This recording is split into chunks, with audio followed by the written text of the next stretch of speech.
Singkatnya Johnny G, sebenarnya panjang Johnny Gunawan. Johnny G biar keren. Nggak bisa main saxophone, sukanya suka makan ya. Bapak tadi ngomong ya harus jaga makan ya. Siap, siap. Harus belajar. Sampai 91 tahun masih sehat gini luar biasa loh. Anugerah Tuhan, berkat luar biasa. Tepuk tangan dong, ini benar-benar inspirasi buat saya juga sih. Nah, jadi tadi lihat Johnny juga udah mulai makan obat apa ya, memang udah harus jaga kesehatan sih ya, harus kita jaga. Nah, 3 hal yang Johnny mau bahas adalah passion, performance, purpose. Bahwa seringkali kita lihat bahwa kayak panggilan Tuhan, tujuan Tuhan, seringkali kayak panggilan Tuhan, ya kan? Terus kita punya kehidupan, kita punya karir, kadang-kadang dua hal yang berbeda. Aku seringkali lihat, oh ini bisnis saya, kerjaan saya, gitu kan? Kalau panggilan atau pelayanan, beda lagi gitu loh. Tapi Johnny selalu percaya bahwa kalau bisa bersatu, kenapa enggak? Kalau bisa menyatukan apa yang dikerjakan dan apa yang diusahakan, sekaligus itu menjadi memuliakan dan melayani Tuhan untuk mencapai tujuannya Tuhan, bukankah lebih baik? Jadi satu hari 24 jam, kita 8 jam buat tidur kan?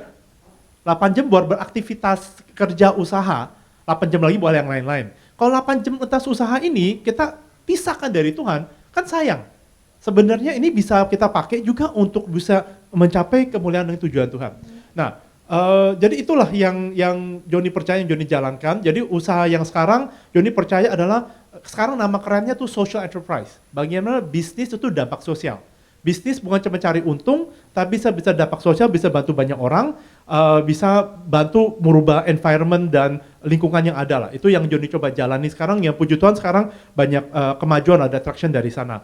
Nah, waktu pelayanan juga lumayan banyak lah. Kalau dengar cerita kan dari itu gereja ngurusin buat business community, ngurusin leaders dan lain-lain tuh banyak pelayanan sini situ gitu.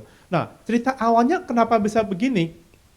Jadi gini, Johnny selalu percaya bahwa kalau ditawarin pelayanan, selalu mikir, aduh aku sanggup nggak, aku bisa nggak, aku siap nggak, gitu ya, biasa gitu ya. Biasanya kayak gitu ya, kalau ditawarin pelayanan, kamu mikir aku sanggup nggak, bisa nggak. Tapi Johnny merasa kalau mikirin aku sanggup atau enggak, terlalu mikir diri sendiri terlalu hebat. Waktu kita melayani bukan siapa kita lagi, ya siapa Tuhan, bener sih? Ya kan? Kita pasti nggak sanggup, kita pasti nggak siap. Tapi Tuhan yang luar biasa. Tuhan yang sediakan. Kalau mikirin faktornya saya bisa nggak bisa, terlalu we think too highly. Pelayanan Tuhan nggak bergantung dengan kita, dengan saya gitu. Ya, siapa yang mau melayani? Ya, Tuhan gini. Itu juga seringkali waktu aku sibuk pelayanan sini itu istri saya juga ngomong, John, you nggak layani, pelayanan Tuhan juga jalan terus. Jangan pikir kamu sibuk sini, sibuk situ, kamu nggak ada. Gereja, pelayanan jalan terus. You just one yang melayani saja, ya kan? Tapi dia ingetin, your first, kalau keluarga nggak ada, justru malah kalau kamu nggak ada sama keluarga, malah keluarga hancur. Jadi dia selalu ingetin, utamain keluarga dulu, melayani keluarga dulu. Kalau lebihnya baru melayani yang sekelilingnya. Ya, jadi dia mengikatin, selalu dia menghambelkan saya istilahnya, ya kan, bahwa it's not about you, ya kan, tanpa you jalan kok, ya kan, tanpa you jalan kok, dia ingetin terus. Nah, jadi walaupun sekarang boleh bilang buah pelayanan saya ada, ini yang saya mau kasih saksian sedikit. Waktu waktu zaman dulu kan kuliahnya di Australia. Waktu kuliah di Australia, sekolahnya di Singapura, dulu usia 5 udah di Singapura. Jadi bisa Mandarin, bisa Inggris, usia 5 di Singapura, primary school, secondary school, terus waktu ke Australia sendiri, nggak ada keluarga, nggak ada apa, boleh bilang agak nakal gitu ya, agak bebas lah ya, nggak ada yang ngurus, nggak ada yang ngatur. Waktu balik sempat Singapura dulu, waktu balik ke Singapura mau kerja, mau apa sebelum balik Indonesia, kalau ditanya, yuk ke gereja nggak? Enggak. Kenapa? Saya ngomong dengan bangga, saya percaya kepada Tuhan, saya nggak percaya sama gereja. Saat itu ngomongnya gitu. Ya, I believe in God, I don't believe in church. Soalnya saya waktu ngalami banyak gereja itu manipulatif. Kasih doktrin yang manipulatif. Saya bilang, I believe in God, I don't believe in the church. Itu waktu pegangan saya. Cici saya waktu itu kan pisah nih tinggalnya kan di Singapura beda-beda kan beda masing-masing punya tinggalnya beda. Tiap minggu ketemu selalu ngajakin ke gereja. Ayo John ke gereja, ayo John ke gereja. Saya selalu tolak. No, no. Saya punya pendirian sendiri, saya punya pikiran sendiri, saya nggak mau, saya nggak mau, saya nggak mau. Waktu itu saya lagi tertarik tentang bisnis. Yang belajar bisnis, belajar investasi, belajar ini itu. Nah, bisnis kan istilahnya gimana dapat profit ya, gimana dapat cuan ya kan? Ya itu gimana ambil kesempatan gitu kan. Terus waktu satu hari setelah setahun cici saya ajakin terus, tiba-tiba dia bilang ada business breakthrough seminar, Christian business breakthrough seminar. Hah? Saya bilang, Christian sama bisnis gimana nyambung waktu itu ya? Waktu itu gimana? Christian kan membagi, memberi. Bisnis kan kita gimana mengambil, gimana ambil kesempatan dan peluang, gimana bisa menyatu, gimana bisa nyambung ya kan? Itu dia ceritakan yang bicara tuh Dr. E.R. Bernard. Waktu itu adalah seorang pendeta sekaligus advisor untuk New York Mayor kalau nggak salah. Dia orang financial, orang perbankan gitu ya. Terus dia akan bicara di hotel bintang 6 saat itu satu-satu di Indonesia. Ritz-Carlton kalau nggak salah. Itu wah dinner dan lain-lain. Ternyata cici saya bilang itu gratis. Ada tiket nih tinggal pergi aja. Waktu itu hotel tuh baru buka. Terus saya pikir wah kapan lagi? Ya kan bukan karena materinya, tapi karena pengen makan-makan ya. Jadi Bapak Ibu makan-makan luar biasa itu buat jangkau jiwa-jiwa. Wah restoran makan di bintang ini, oh boleh juga nih, gratis boleh. Ya kan saya pergi, rame, banyak hadir, wah mewah dan ini singkat cerita di khotbah dan akhirnya saya bertobat lah, lahir baru. Waktu altar call saya maju, saya give my life dan saya di lahir baru saat itu. Nah, setelah itu kan haus dan lapar, oke, thank you. Haus dan lapar akan waktu lahir baru gitu ya, cari Tuhan, ini Tuhan ya kan, haus dan lapar, dan mulai belajar banyak hal, ikut gereja seminar, ikut cell group, ikut semua, prayer meeting punya ikut semua, kayak baru lahir baru gitu ya, lapar, hungry ya kan, terus mencari, have this passion, bener gak sih? Ya. Jadi has this passion, has this sesuatu yang pengen cari gitu. Nggak disuruh, nggak di ini, tapi mencari. Ya kan? Jadi itu Tuhan taruh. Passion itu what moves us. Passion itu menggerakkan kita. Setiap orang punya passion beda-beda, saya percaya. Jadi kita kalau ingat kasih mula-mula, itu semua passion yang Tuhan taruh. Ya kan? Passion cari terus. Nah, ternyata saya waktu cari dan terus ikut, waktu itu saya di City Harvest Church, Pastor Kong Hee. Jadi ikut. Terus E.R. Bernard ternyata datang lagi, tahun berikutnya datang lagi. Seminar, pasti saya, karena saya merasa kayak dapet banget ya waktu seminarnya dia, pas dia datang lagi ke Singapura, saya daftar. Ternyata ini kali nggak gratis. Dan tiketnya hotel yang berbintang dan cukup mahal. Dan itu dalam menit, itu sold out tiket, karena rebutan. Jadi saya udah berjemaat bertahun-tahun, nggak pernah Dr. E.R. Bernard punya tiket seminar itu gratis tuh nggak pernah. Selalu dijual dengan tiket cukup mahal dan selalu habis. Jadi saya ingat, waktu itu saya dapat tiket gratis, cici saya nggak ikut seminar. Jadi sebenarnya itu tiketnya dia. Dia beli, dia tawarin saya, kalau saya nggak pergi, dia pergi gitu. Karena saya pergi, dia sacrifice, dia tabur. Ya kan, tanpa dia sadari, saya ternyata lahir baru, balik ke Indonesia, semangat pelayanan terus, dan terus sebisanya kalau ditawarin saya nggak pernah tolak. Saya percaya pasti ada makna tertentu kenapa aku ditawarin itu. Dan saya sanggup nggak sanggup, saya percayakan Tuhan pasti sanggupin. Yang penting sungguh-sungguh kita jalani, itu passion yang menggerak kita. Passion yang menggerak kita, ya, passion yang menggerak kita. Dan itu cari tahu gimana. Dan terakhir saya ketemu cici saya, anaknya 3 di Singapura. Apakah dia pelayanan gereja? Enggak, jemaat biasa. Sibuk urus anak-anaknya, sibuk urus rumah, sibuk urus suami, ya kan? Kadang ada waktu olahraga gitu kan. Jadi cici saya bukan yang kemana-mana pelayanan, khotbah atau sharing atau apa, enggak gitu, masih jemaat biasa. Tapi dia ikut nabur benih dalam kehidupan saya. Nah justru yang saya mau sharing ini luar biasa karena saya percaya full gospel, air lift, land lift, pelayanan, benih yang teman-teman tabur, entah nggak tahu nanti tuainya seperti apa.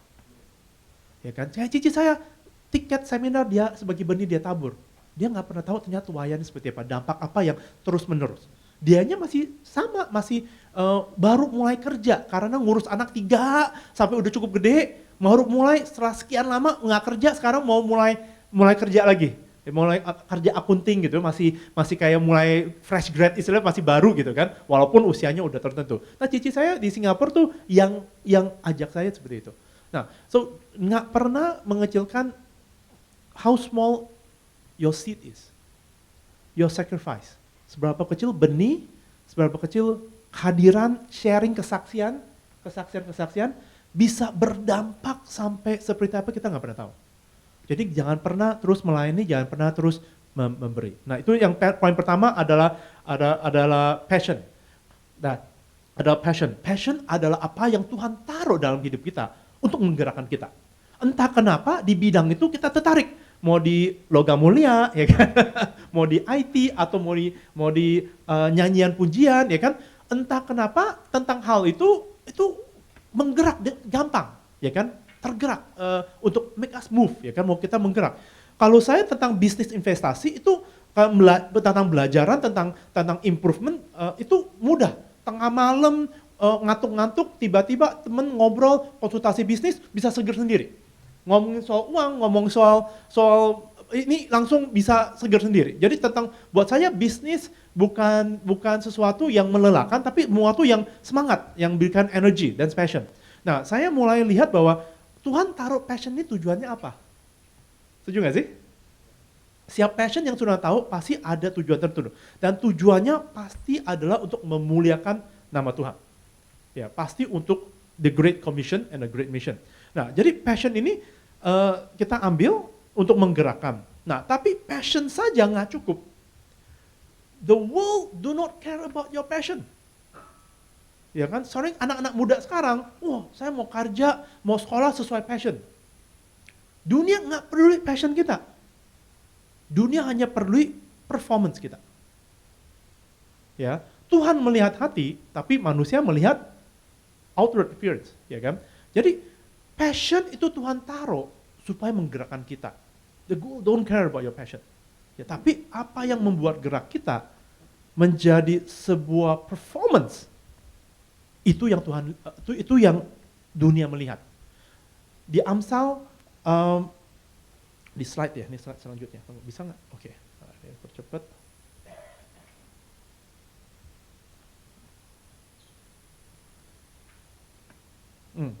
Nah, di Amsal 22:29, siapa yang cekatan dengan tangannya akan berdiri di hadapan raja-raja, bukan di hadapan orang kebanyakan, bukan orang biasa. Jadi saya waktu terima ini berarti saya mesti cekatan tangan, mesti mahir, mesti bagus dengan apa yang saya kerjakan. Kalau enggak, saya hidupnya biasa-biasa. Kalau enggak, bagaimana menjadi terang, bagaimana menjadi garam. Kalau kita hanya biasa-biasa, ya kan? Jadi dengan ini saya terus melatih diri, ya, terus membelajar, terus menikah diri dengan kesempatan apapun yang Tuhan berikan. Mau itu dalam kerjaan, mau dalam pelayanan, apapun Tuhan bukakan jalan, kita kesempatan untuk melatih diri, untuk supaya lebih baik. Nah, jadi ini yang saya hidupkan, untuk terus saya kerjakan, untuk supaya bisa jadi excellence. Kita belajar juga dari Yusuf, bagaimana dalam situasi apapun dia tetap selalu lakukan yang terbaik. Mau di penjara, mau di keluarganya, sama di bawah bapaknya, atau mau di rumahnya Potifar, ya kan? Itu yang terus dia excellence yang dijalankan, akhirnya dia menjadi di Mesir, ya kan? Nah, jadi asal terus mengerjakan terbaik, kita di depan raja-raja dan kita menjadi excellence, kita bisa penetrate, kita bisa membedakan. Soalnya dunia tidak peduli dengan kita punya passion. Kita seberapa passionate, kita seberapa senang, suka apa, don't care. Tapi seberapa impactful, seberapa bagus hasil kerja kita. Mau kerjanya barang kita murah, baik, desainnya bagus, layanan bagus, itu yang dilihat. Itu yang dilihat. Ya, passion membantu itu tercapai. Passion membantu supaya performance kita punya excellence itu tercapai. Jadi passion alone nggak cukup, tapi passion itu adalah yang menggerakkan kita. Itu what moves us, ya kan? Performance is apa yang harus dunia melihat. Nah, true performance yang bagus. Passion itu akan drive kepada performance, ya kan? Supaya kita bisa kerjanya bagus, hasilnya bagus, produk kita ucapkan bagus, servisnya bagus. Contoh, yang lagi tren mobil ya, mobil listrik. Teman-teman lagi perhatiin nggak? Banyak pameran, ya banyak pameran. Dulu kan mobil listrik dianggap, kalau dari China dianggapnya kan murah, nggak bagus dan lain-lain. Sekarang ini kan udah beda, udah harganya lebih murah, fiturnya lebih canggih, desainnya juga bagus, ya kan? Jadi itu adalah, saya percaya mereka terus-menerus mereka upgrade diri kan, terus memperbaiki, terus mereka research dan terus akhirnya memunculkan produk yang bagus. Itu dunia baru melihat that performance, itu bagus gitu kan. Passion di awalnya tidak dilihat. Nah, jadi itu yang kita lihat bahwa untuk supaya kita bisa berdampak di dunia, supaya terus menjadi terang dunia, supaya terus menjadi garam dunia, selain kita ada passion yang Tuhan taruh, kita harus terus taat menjalani passion itu supaya bentuknya jadi performance. Supaya dunia bisa merasakan garamnya kita, terangnya kita. Ya, jadi ini yang terus-menerus kita jalankan. Performance harus dengan ada excellence supaya jadi garam dan terang dunia. Nah, kalau sudah kita dapat passion, kita passion banget. Kita senang, kita suka, kita pengen jalankan. Terus menuju pada purpose. Seringkali apa sih tujuan hidup? Apa sih tujuan hidup? Itu kadang-kadang mikirnya terlalu jauh, sama seringkali sekarang belum kepikiran apa menjadi tujuan, takut sudah, Tuhan mau tujukan ini, kalau salah gimana? Kayak takut menentukan tujuan, karena takut salah, takut banyak takutnya itu, ya kan? Jadi Tuhan memberikan kita spirit of faith, not spirit of fear, ya kan? Tujuan yang tentuin Tuhan, kita nggak tahu, we do not know. Kita diciptakan sama Tuhan, kita hanya dibuat yang tahu hanya pencipta, setuju nggak sih? Nah, jadi hanya dengan passion kita tahu, kita suka nggak suka. Aku suka di bidang keuangan, investasi, ini saya suka orang belajar, saya suka. Kalau musik, art, saya nggak suka. Anak saya suka, ya kan? Dia kutak-kutik berjam-jam tentang aja, saya sedikit aja kayak nggak bisa nikmati, buat saya sama aja, ya kan? Dan itu tiap orang pasti punya passion yang beda-beda. Sebenarnya itu ada hint Tuhan mau kita gerak kemana, ya kan? Kalau ternyata saya didikin anak saya sekarang udah 17, sampai lagi 18 mau kuliah nih di Australia. Filia tuh lagi year 12 tahun depan kuliah, lagi mikir mau kuliah apa, karirnya seperti apa. Saya selalu arahin gitu, yo sukanya apa? Ya, yo nggak sukanya apa? Dia udah pasti matematika nggak suka. Ya jangan hitung-hitungan, jangan accounting, jangan ini gitu. Itu jangan di dunia itu gitu kan. Terus dia sukanya apa? Ternyata dia sukanya art. Dia suka gambar-gambar, dia suka sculpture, oil painting, canvas, ya kan? Dia suka textile, fashion design, pokoknya yang bekerja tangan dia suka. Nah, itu saya coba arahin bahwa Tuhan punya rencana buat dia memakai passion di situ, artnya dia. Tapi apa kita nggak tahu. Tuhan yang tahu. Sebenarnya kita bisa lihat passionnya dia. Dengan passionnya dia kerjain berjam-jam, hasilnya bagus. Akhirnya dia punya salah satu potretnya dia, dianggap gurunya itu bagus banget sampai dipajang, sampai dimasuk ke kompetisi. Ya di Australia gitu kan. Di Australia, dia masih malu-malu. Saya bilang, it's very good. It's very, very good. Saya juga lihatnya keren gitu ya. Jadi itu istilahnya bayangin kalau kita Bapak di bumi melihat anak, gimana Bapak di surga melihat kita. Ya kan? Pasti dia taruh nih, passion ini supaya menuju apa ke art, apa ke musik, apa ke biotek, apa ke engineering, apa ke bisnis, apa ke mana, ya kan? Ini tujuannya supaya passion itu yang Tuhan tanam, ya kan? Supaya bisa bermanfaat, berkat buat kita dan sekelilingnya. Nah, jadi purpose itu nyambung dengan saya punya passion dan purpose, saya wujudkan melalui Hartana Group, bisnis yang saya jalankan. Jadi dari awal saya create produk, create aktivitas yang coba mengedukasi masalah keuangan. Karena saya lihat masalah Indonesia adalah satu pengangguran, kedua adalah kemiskinan. Dan kemiskinan ini yang terus berlaku adalah masalah kekurangan edukasi literasi.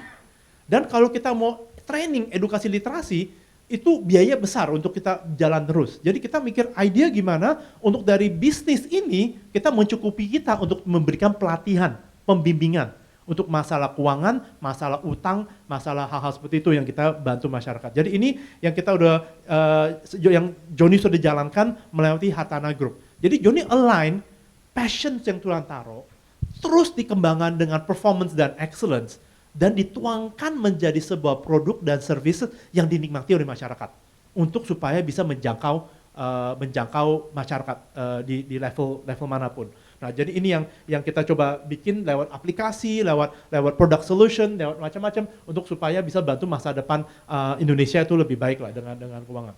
Jadi passion adalah api nih untuk bakar semangat, dorong kita untuk mau belajar, untuk berkembang. Tapi excellence atau performance itu hasil kerja, ya kan? Itu ada membuka pintu peluang untuk mewujudkan tujuan kita. Setiap hasil kerja yang bagus, semakin bagus akan membukakan pintu dan peluang untuk bisa makin mendekat kepada tujuan kita. Ya, untuk dia diberkati, diberikan untuk bisa tujukan. Nah, dari makin banyak peluang yang akan kita bermanfaat dan berkat buat banyak orang sekitarnya, dan ini tujuannya genapi yang Galatia 5:13. Setiap orang dipanggil untuk melakukan kebaikan. The passion and performance yang Tuhan taruh, yang kita taat, kita jalankan, tujuannya adalah kebaikan. Untuk bantu umatnya, untuk menjangkau jiwa-jiwa. Ya, jadi ini tujuan balik lagi kepada purpose. Jadi banyak orang takut, purpose-nya apa ya, bingung ya, no, jalanin dulu. Apa yang Anda suka, Anda terus jalanin, Anda jalan dengan baik, dengan bagus, banyak orang feedback, kita terima feedback, terus kita masukkan, kita ini, dan akhirnya akan terbuka menuju kepada the purpose. Menuju the purpose. Dan purpose ini bisa terus nggak selesai. Ya kan, buat saya ini adalah sebuah perjalanan yang belum selesai, yang terus kita melangkah, terus mengasah pengampuan, terus ada peluang apa yang terbuka itu jalankan, dan terus pemikirannya bagaimana sembagi kita dapat keuntungan, sambil kita menjadi berkat untuk orang sekelilingnya, dan terus menjalankan purpose kita setiap hari. Mau itu di pribadi, mau itu di perusahaan, dan dari perusahaan saya terus pengaruhi value-value saya di karyawan. Terus saya value-kan. Jadi contoh nih, ada karyawan bisa make mistake. Membuat kesalahan yang mungkin kerugiannya puluhan juta. Wah, kayak besar, ya kan? Itu saya bisa maafkan, karena itu sebuah mistake, sebuah kesalahan. Kalau kita tidak maafkan, dia tidak bisa grow. Nah, itu value-value kita tanamkan. Tapi kalau dia coba bohong dan curang, walaupun kerugiannya nggak sebesar mistake ini, itu akan saya penaltikan. Soalnya kalau enggak, itu menjadi lebih salah. Jadi kadang-kadang karyawan bingung, ini padahal kerugiannya kecil. Contoh work from home ya. Work from home dulu kan zamannya COVID kan kerja dari rumah tuh, ya kan? Harusnya mereka waktu di Hartana, semua orang potong gaji, kita enggak. Karena kita cukup oke, kita financial cukup oke. Jadi kita full gaji, tapi kerja dari rumah. Perusahaan serupa kita semuanya potong gaji. Kurangi gaji, potong THR, potong gaji waktu zaman-zaman COVID kalau ingat ya. Saya mau karena mereka punya masalah. Jadi saya tetap kekeh, enggak. Karena kita doing very well, kita oke, kita nggak perlu potong, kita nggak perlu ikutin yang lain sebagai alasan buat potong gaji, ya kan? Tapi ada aja karyawan dihubungin susah, suruh respon lambat, dikorek-korek, ternyata lagi di mall, lagi di jalan-jalan. Terus saya bilang, Bu, ini work from home loh, bukan holiday. Ibu dibayar full loh, supaya bisa kerja dari rumah. Oh ya, saya ada kebutuhan ini, jadi gini. Iya, bisa dilakuin waktu bukan jam kerja gitu kan. You tetap masih bisa belanja, tapi jangan waktu jam kerja. Semua orang nunggu input dan macam-macam. Jadi kadang-kadang itu deh, kita Indonesia kadang tidak siap lah. Tapi kita itu mistake itu buat kita nggak bisa kita terima. Padahal kerugiannya nggak seberapa, ngerti maksud saya? Secara gajinya dia setengah hari ngilang gitu kan. Kerugian kita cuma setengah hari. Buat saya itu kecurangan. Itu tidak jujur, integritas. Kalau urusan integritas, udah langsung sudah, sorry maaf, berarti nggak cocok. Ya, nggak bisa lanjutin lagi. Tapi kalau dia mistake apa soal ini ternyata kerugiannya puluhan juta contoh, kan lebih mahal. Tapi kita, nah next time kayak gini jangan ulang. Dia kaget, biasanya yang lain akan maksa dia untuk harus ganti rugi. Tapi saya menilai bahwa dia lakukan terbaik. Dia lakukan terbaik, tapi dia mungkin masih baru, ya dia make mistake. Kalau saya penaltikan dia nggak akan belajar selamanya. Selamanya akan takut melakukan hal baru, atau belajar hal baru. Jadi kita tidak menciptakan suasana buat dia berkembang. Nah ini di perusahaan saya terapin apa yang ada di Alkitab yang kita jalankan. Dan ini yang kita bisa terus ngomong kepada anak buah dan kita sebagai kesaksian hidup. Nah, waktu tujuan Hartana Group bukan mencari transaksi paling besar. Tujuan Hartana Group adalah bagaimana bisa mentransform dari orang yang biasa ngutang, minta dana talangan, yang biasanya judi, biasa pinjem uang, sampai dia bisa nabung. Kan semua musuhnya nabung adalah ngutang kan? Setuju nggak sih? Bank kan mainnya gitu, orang yang nabung kasih pada orang yang ngutang. Kalau dia ada yang tabung, dia di sisi yang menang. Kalau dia sisi yang ngutang, dia sisi yang kalah, ya kan? Nah, tapi kan masyarakat banyak yang tidak dididiki, tidak diajarin. Jadi saya ngomong Hartana Group adalah Hartana Group win bukan saat banyak transaction. Hartana Group win saat ada transformation. Dari yang orang ngutang, dari orang talangan, mulai nabung, mulai siapin masa depan, mulai mikirin anaknya, itu baru win. Setiap yang berhasil transform, itu baru win. Butuh keuntungan berapa, butuh activity apa, butuh kegiatan, mau itu iming-iming nabung 3 kali dapat beras atau dapat minyak, whatever it takes, apa yang dibutuhkan supaya bisa transisi yang biasanya ngutang sampai nabung. Nah, kita mari cari tahu di Hartana Group. Dan ini proses, lawannya itu panjang kan, kita lawan orang ketamakan, orang iri, itu sebenarnya ujung-ujung masalah keuangan itu. Ya kan? Dia pengen tamak nih, pengen duit cepet nih, jadi dia pinjam uang judi online. Dia pinjol, pinjaman online, supaya judi online. Dia pikir judi online dia bisa untung melipat, dia bisa bayar utang. Pak, banyak banget Pak di masyarakat di sini yang ngalamin hal ini. Saya sibuk konseling mereka. Banyak yang knowledge-nya nggak paham. Ada yang pinjam online buat apa? Beli konser tiket Taylor Swift ke Singapura. Ya, itu kita ngalamin. Gaji hanya 7,5 juta, lulusan S1 akuntansi. Bukan orang bodoh. Ya, gaji 7,5 juta. Waktu ngobrol sama saya, ditotalin hutang semua, 965 juta. Luar biasa ya, gimana ngutangnya sampai segitu ya. Luar biasa pintar kan? Nah, sampai ngobrol ke kita, karena ngobrol, kenapa? Karena nggak bisa ngutang lagi. Jadi dia, waktu totalin dia kaget. Aduh, ini kebeli rumah nih kok. Ini kebeli rumah nih kok. Jadi total hutang banyak dari kecil-kecil. Ditotalin dari 30 lebih macam-macam dia pinjam macam-macam, ditotalin segitu dia kaget. Jadi dia gali lubang tutup lubang. Adanya jurang. Ya. Jadi Hartana Group tuh kegiatannya kayak gitu. Ya, kita ada produk simpanan, ada pinjaman, ada apa, tujuannya supaya engage mereka dan supaya mereka kita convert. Ya. Orang Indonesia nggak usah diajarin minjem, udah jago minjem deh. Maunya ngutang, maunya nyicil gitu kan. Itu udah jago ya kan. Suruh belajar mereka nabung udah setengah mati. Ya, itu yang, tapi kalau tidak di itu ya jadi masalah. Jadi ini yang kita jalankan dan saya selalu ngomong gini, cara saya bikin bisnis itu transparan. Keuangan terbuka. Tim karyawan saya bisa lihat. Kita punya keuntungan, kita punya omset, walaupun kita perusahaan belum TBK, saya anggap TBK. Kenapa? Di mana ada terang, gelap nggak bisa kuasain. Kalau kita mau hidup transparan, accountable, ya harus ada terang. Di tempat yang orang mau sembunyi, yaitu keuangan. Kalau keuangan sudah terang, nggak ada gelap bisa kuasain. Itu yang saya percaya. Langsung dari awal saya terbuka sama karyawan, secara waktu saya, dan secara saya punya keuangan dalam bisnis, ini uang flow-nya kemana, bayar gimana, untung gimana, semua sangat transparan. Jadi karena itu, saya selalu ngomong, ini bikin sistem leadership, kepemimpinan, dan saya ngomong, bahwa yang mungkin dikerjain Hartana, nggak cukup di generasi saya, walaupun saya pengen usia panjang umur, tapi saya udah mersiapin bahwa you guys mesti terus melanjutkan usaha ini.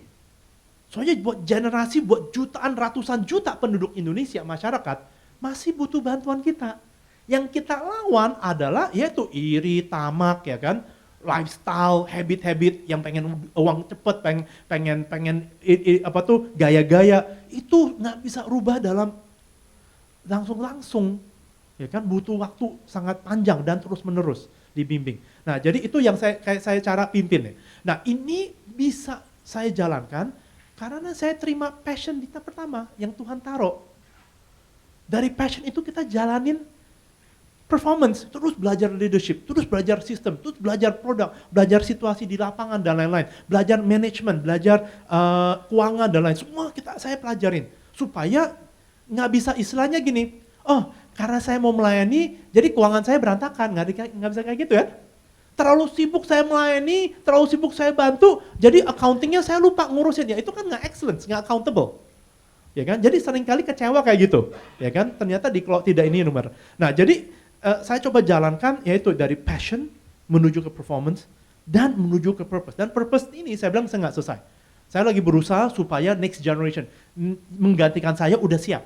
Menjalankan visi misi ini terus menjalankan dan menjadi perusahaan yang makin bisa ini. Nah salah satu caranya akhirnya kita lagi rencana untuk proses lagi jadi startup dan menuju ke IPO. Harapan saya dengan perusahaan menjadi IPO lebih transparan lagi, lebih terbuka lagi, kita bisa narik profesional yang bisa bantu supaya melanjutkan visi ini, mission ini terus lebih lama. Jadi sekilas itu sih yang Joni sekarang ngalamin. Dari dulu sampai sekarang dan masih perjalanan, belum selesai perjalanannya. Tapi saya percaya Tuhan menyertai. Dan saat Tuhan menyertai bukan pasti lancar, nggak ada masalah. Kalau ada waktu, masalah banyak. Hampir bangkrut bisa berapa kali. Ya kan? Seringkali karena karyawan lihat keuangan kita kan. Selalu wah butuh uang. Entah gimana last minute tiba-tiba ada uang. Dan bukan yang saya cari, tiba-tiba ada, tetap cari. Dan itu happen berkali-kali. Dan ini karyawan ngomong sendiri. Wah, Hartana Group bisa sampai sekarang, itu lewati berapa mukjizat sih Pak? Kalau bilang Tuhan nggak menyertai, nggak mungkin. Pasti menyertai. Soalnya entah kenapa terus ada dan bisa survive dan bisa penetrate dan terus bisa lakuin gitu loh. Dan itu selalu bisa nggak kebayang punya dan terbuka. Mereka sendiri yang ngomong. Ini melewati banyak mukjizat. Mukjizat after mukjizat. Bisa sampai saat ini. Jadi saya bilang, kalau masalah, saya nggak worry, saya bilang. Ini masalah, pasti kita lewati. Bagaimana melewati? Belum tahu. Yakin, Tuhan nyertai, dan kita pasti lewati. Ya pasti kita lewati. Walaupun kondisi itu saat lagi susah, tertekan, tapi kita tukarkan beban itu sama beban Tuhan. Kita hampiri, kita berdoa. Ya kan? Kita exchange pemikiran kita dan pemikiran Tuhan. Kita exchange hatinya kita dan hati Tuhan. Supaya kita terus bisa fokus kerja. Fokus bisa melayani. Fokus bisa berdampak. Jadi jatuh bangun banyak banget. Kalau dengar cerita Joni banyak lah jatuh bangun. Yang wah sampai parah, sampai mau keluar rumah, mikir-mikir karena nggak ada duit buat parkir sama buat bensin. Ngalamin gitu? Ngalamin. Ya kan, sampai parah banget. Mau keluar rumah tapi, aduh bayar bensin gimana, bayar parkir gimana, kumpulin receh. Dan mikir-mikir mau keluar ketemuan orang atau enggak. Karena ketemu orang kadang opportunity ya, siapa tahu opportunity. Aduh tapi biaya cukup atau enggak nih. Dulu saya sampai segitunya, jatuh banget. Sampai nge-grab, supaya usaha tetap jalan, supaya dapat uang buat keluarga gimana. Jadi supir Grab. Di Indonesia, di Aussie juga pernah, Aussie lebih gede gajinya. Rate-nya lebih gede. Kalau di Indonesia, ya whatever. Apa yang dibutuhin buat supaya survive kan. Supaya menjaga purpose-nya. Supaya mencukupi pelayanan dan kerjaan saya, bisnis saya. Dan itu kita lewatin, dan Joni lewatin. Dan Joni percaya, Joni yakin walaupun belum terjadi, bahwa Indonesia pasti akan jaya. Indonesia pasti akan maju. Indonesia akan luar biasa. Akan menjadi nomor 4 atau 5 negara terbesar secara ekonomi sekarang di nomor 16. Jadi Indonesia akan number 4, number 5, saya percaya akan itu. Dan supaya itu terjadi, Joni percaya butuh jasa keuangan atau jasa seperti Hatana Group yang membantu menopang supaya masyarakatnya nggak over berhutang. Ya, kenapa? Kalau over berhutang kan itu meledak-meledak semua. Meledak-meledak semua tuh kayak domino. Ya, kalau kredit sektornya meledak, tiba-tiba domino yang terjadi subprime mortgage kayak di Amerika, efeknya ke semuanya. Jadi ini berusaha ngurangin efek itu. Kita tahu itu mungkin terjadi. So over kredit, minjem terlalu banyak, itu ada pum bisa meledak. Nah ini lagi berusaha untuk edukasi di level masyarakat untuk supaya menghindari itu. Ya, ada yang mulai nabung, ada yang mulai ini ya kita senang lah. Ya, ada yang masih bulam, ya nggak apa-apa. Kita yang penting engagement dulu sama mereka. Ya, kira-kira itu sih yang Joni bisa sharing bahwa masih perjalanan ke purpose masih belum selesai.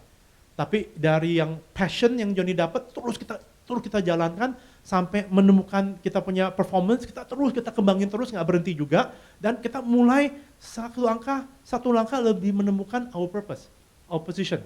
Kenapa saya suka di bidang keuangan? Kenapa saya suka di bidang ngajar dan perubahan mindset? Kenapa ini terbuka? Kenapa itu terbuka? Kenapa bisa mencapai ini? Kenapa kita tiba-tiba dapat peluang ini? Saya bilang ya ini saya tuh bukannya karena kita pintar hebat apa, karena kita dari jalanin apa yang Tuhan mau. Kalau nggak ada Tuhan, kita mungkin dari kapan-kapan udah tutup toko, udah tutup.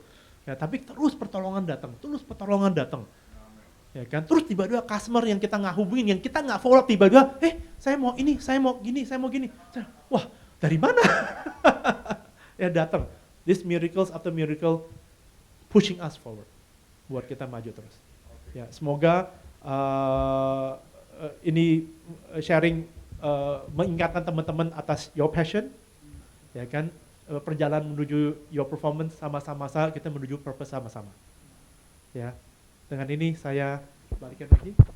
Thank you so much, terima kasih. Thank you. Oke, terima kasih. Berikan